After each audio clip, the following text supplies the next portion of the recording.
सहना भवतु सहनौ भुनक्तु सह वीर्यं करवावहै तेजस्विनावधीतमस्तु मा विद्विषावहै। ओम शांति शांति शांति। हे ब्रह्म, তুমি আমাদের গুরু শিষ্য উভয়কে রক্ষা করো, আমাদের অধীত বিদ্যাকে বলবতী করো এবং আমরা যাতে কখনো কারোর প্রতি বিদ্বেষ পোষণ না করি সেদিকে যেন আমাদের মতি থাকে এবং সকলের শান্তি হোক। আমি অধ্যাপক গুরুচরণ দাস। আজ আমি আচার্য বরদরাজ রচিত লঘু সিদ্ধান্ত কৌমুদীর সংজ্ঞা প্রকরণের অন্তর্গত প্রত্যাহার নির্মাণ বিষয়ে ছাত্রদের সঙ্গে কিছু আলোচনা করব। লঘু সিদ্ধান্ত কৌমুদীতে যাওয়ার আগে আমাদের যে ব্যাকরণের পরম্পরা সে সম্বন্ধে সামান্য একটু বলি যে আমাদের বর্তমানে লব্ধ সংস্কৃত ব্যাকরণের যে পূর্ণাঙ্গ গ্রন্থ তা হচ্ছে আচার্য পাণিনি রচিত অষ্টাধ্যায়ী। তা অষ্টাধ্যায়ীর সূত্রক্রম অনুসারে যে পঠন পাঠন সেটা অনেকদিন চলেছিল, কিন্তু খ্রিস্টীয় একাদশ শতকের বিখ্যাত বৈয়াকরণ আচার্য কৈয়টের পর থেকেই এই ধারার একটু পরিবর্তন হয়। কেননা তখন সংস্কৃত লোকভাষা থেকে অনেকটাই দূরে সরে গিয়েছিল, যার ফলে অষ্টাধ্যায়ীর ক্রম অনুসারে পড়াশোনা বা পঠন পাঠন অধ্যয়ন তখন বেশ অসুবিধাজনক হয়ে পড়েছিল। সেই জন্য সকলের শিক্ষার জন্য, সহজে শিক্ষার জন্য নতুনভাবে পাণিনির সূত্রগুলি সাজানোর প্রয়োজন হল। খ্রিস্ট একাদশ দ্বাদশ শতকে শুরু হয় কৌমুদী প্রস্থান। এই কৌমুদী প্রস্থানের প্রথম আচার্য ধর্মকীর্তি।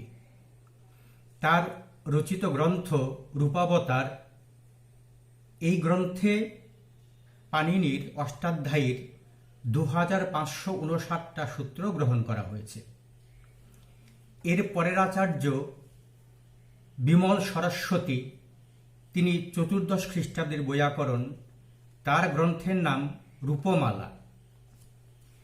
এরপর খ্রিস্টীয় পঞ্চদশ শতাব্দীতে আবির্ভূত হন রামচন্দ্র, তার রচিত গ্রন্থ প্রক্রিয়া কৌমুদী। ইনি ছিলেন বিখ্যাত বৈয়াকরণ ভট্টজি দীক্ষিতের বৃদ্ধ প্রপিতামহ। এরপরে কৌমুদী প্রস্থানের যে সবচেয়ে বিখ্যাত আচার্য এবং যার বই অদ্যাবধি অত্যন্ত যত্ন সহকারে পঠিত হয়, তিনি হলেন আচার্য ভট্টজি দীক্ষিত। তার রচিত গ্রন্থ বৈয়াকরণ সিদ্ধান্ত কৌমুদী বা সংক্ষেপে সিদ্ধান্ত কৌমুদী। ভট্টজি দীক্ষিত পাণিনির অষ্টাধ্যায়ীর যে সূত্রক্রম সেটা তিনি একটু লঙ্ঘন করলেন এবং সমস্ত সূত্রগুলোকে প্রকরণ অনুসারে ভাগ করলেন, যেরকম সংজ্ঞা, পরিভাষা, সন্ধি, কারক, সমাস, স্ত্রী প্রত্যয়, তদ্ধিত প্রত্যয়, কৃত প্রত্যয় ইত্যাদি প্রকরণ রূপে সূত্রগুলোকে সাজালেন। তা এই বইও অনেক বড়। যারা প্রথম পাণিনি ব্যাকরণের শিক্ষার্থী বা সংস্কৃত ব্যাকরণের শিক্ষার্থী তাদের পক্ষেও এই বই পড়া অত্যন্ত কঠিন কাজ, সময় সাপেক্ষ কাজও বটে। এরপরে আচার্য বরদরাজ, যাকে ভট্টজির শিষ্য বলে ধরা হয়, ইনি কি করলেন, পাণিনির সূত্র যেগুলো ভট্টজি দীক্ষিত গ্রহণ করেছিলেন তারও অনেকটা কাটছাঁট করলেন। তিনি মোট 1270টি, মতান্তরে 72টি সূত্র তিনি গ্রহণ করলেন তার রচিত লঘু সিদ্ধান্ত কৌমুদী গ্রন্থে। 9টা সূত্র বা মতান্তরে 7টা সূত্র দুবার পঠিত হওয়ায় মোট সূত্র সংখ্যা হয় 1279। তা লঘু সিদ্ধান্ত কৌমুদী, এবার এর প্রথম যে মঙ্গলাচরণ শ্লোক সেটা শুরু হয়েছে দেবী সরস্বতীকে বন্দনা করে,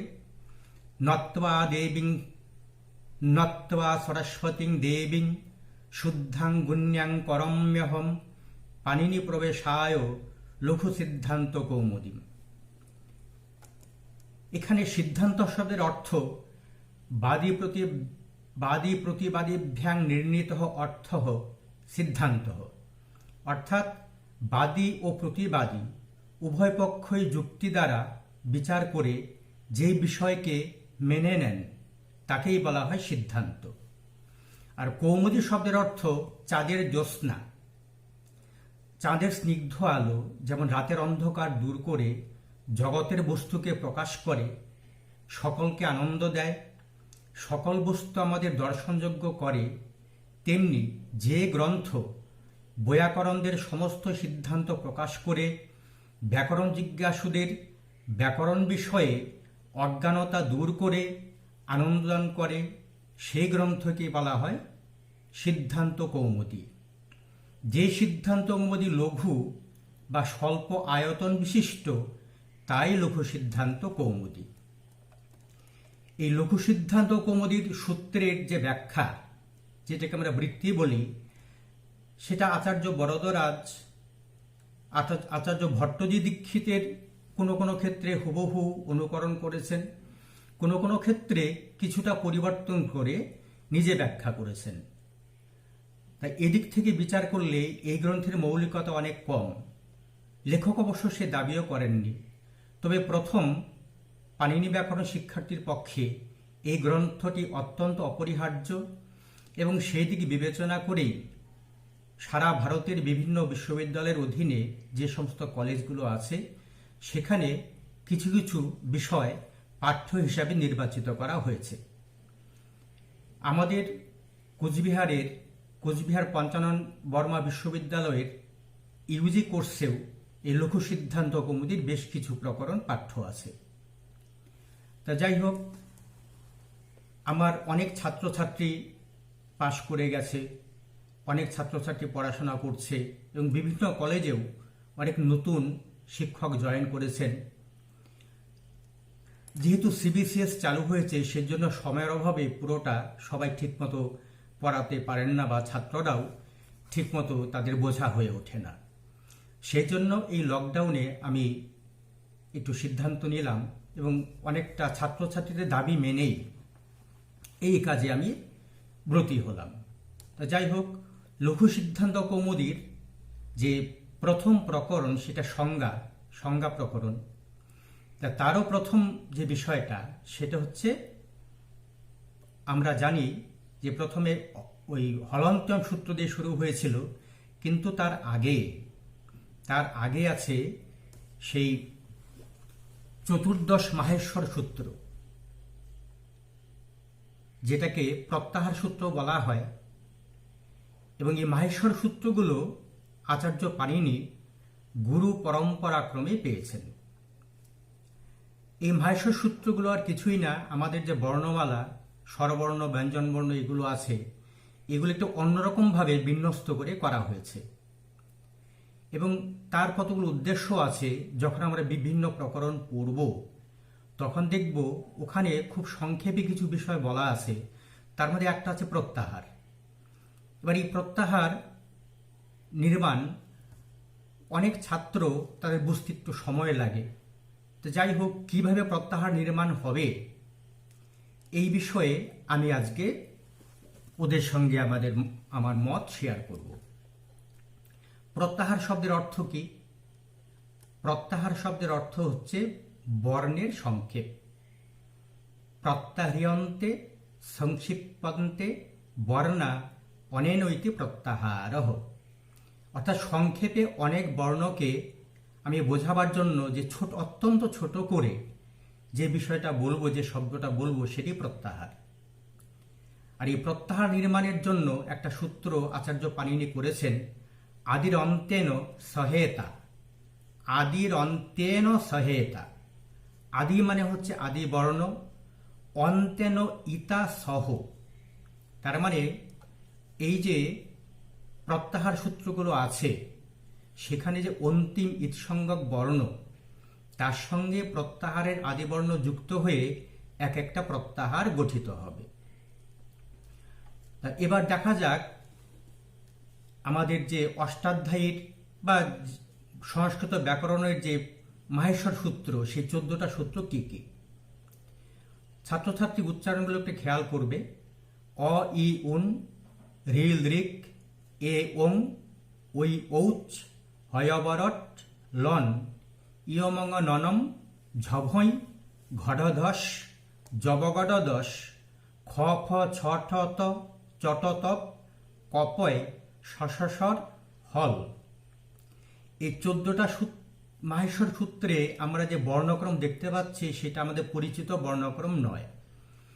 তা বিশেষ উদ্দেশ্যেই আচার্য পাণিনি এগুলো সূত্রবিন্যাস করেছেন, বা তার পূর্ববর্তী বৈয়াকরণ এরকম করেছেন।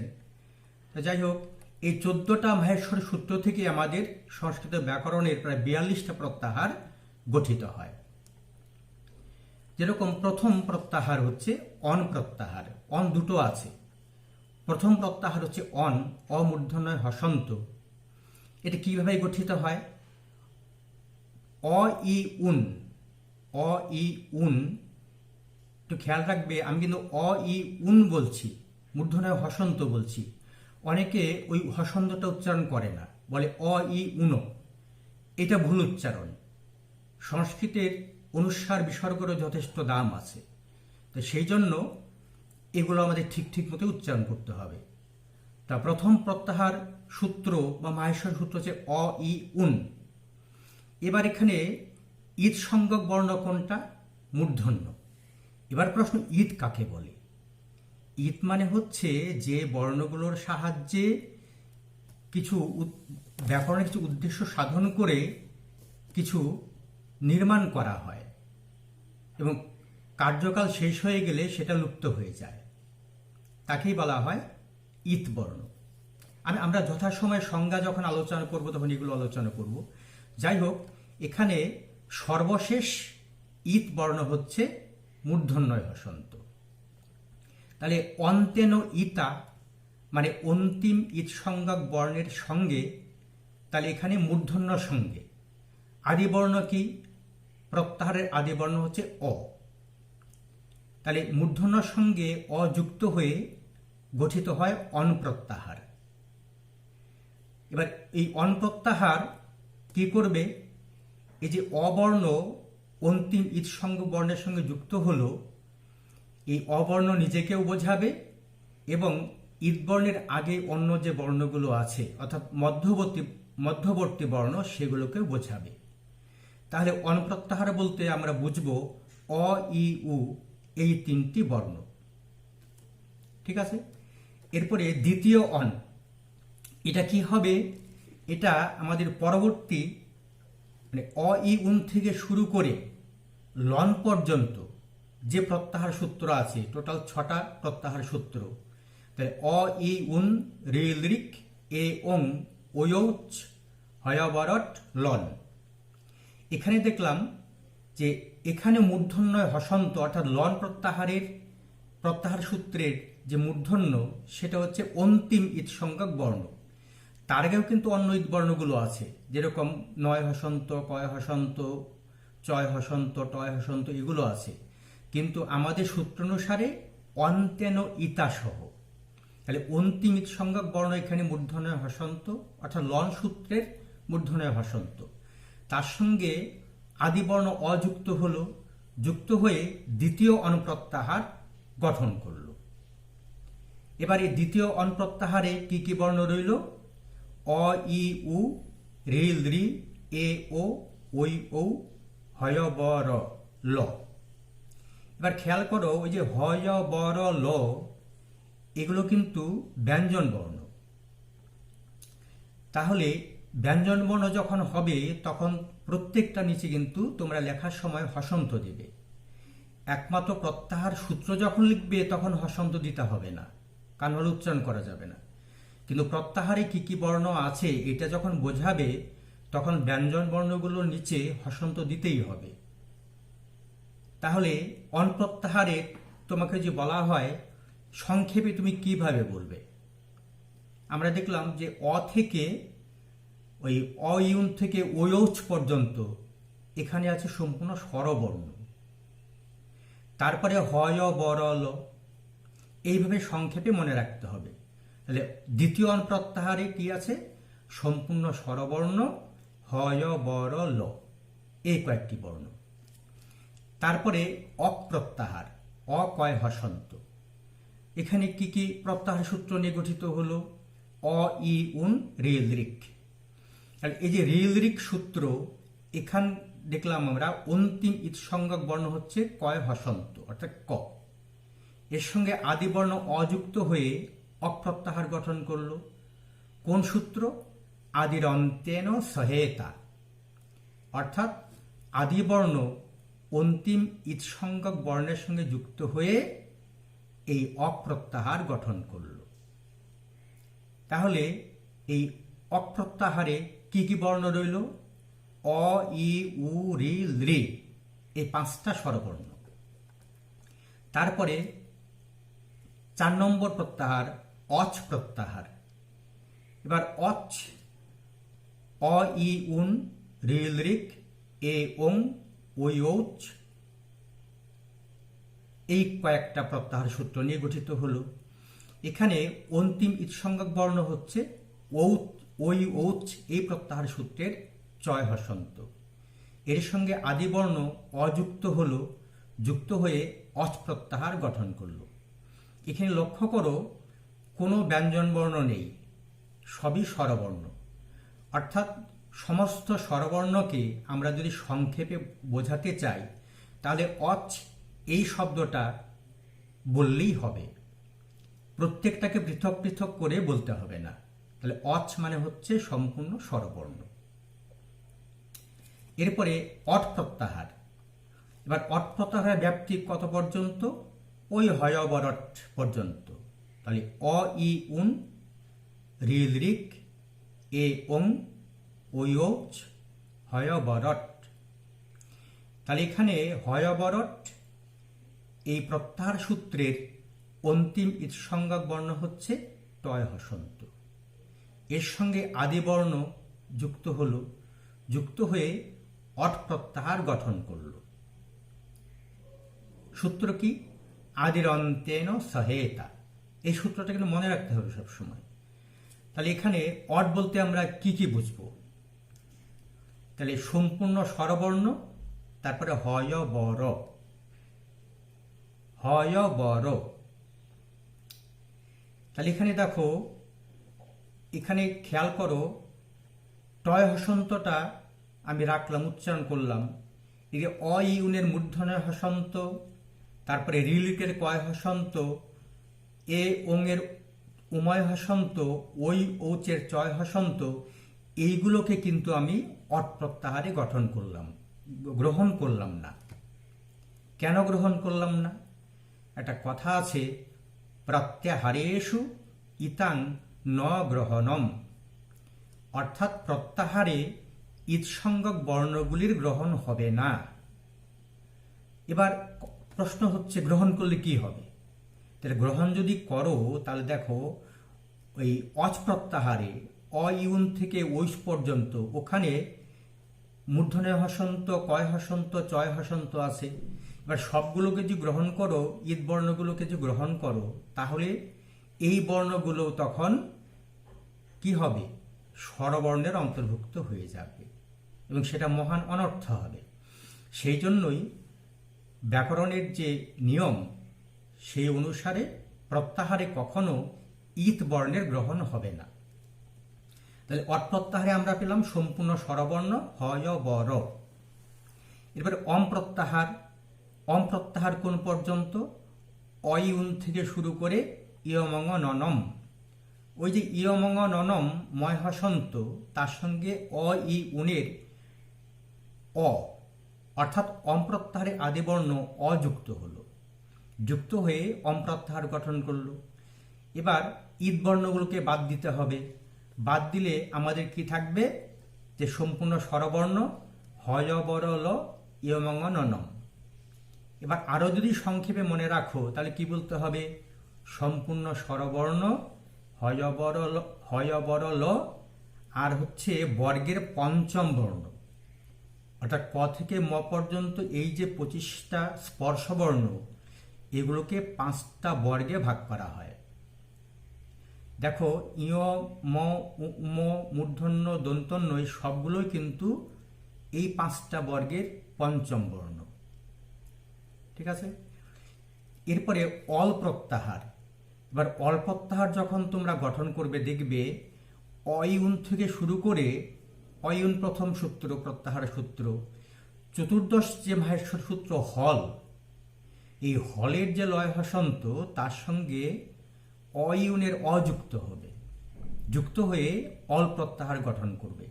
এবার অল যখনই হলো তখন দেখো সম্পূর্ণ স্বরবর্ণ এবং সম্পূর্ণ ব্যঞ্জন বর্ণ এর অন্তর্ভুক্ত হয়ে গেল। তাহলে অল মানে সম্পূর্ণ বর্ণ অর্থাৎ বর্ণ সমুদায়।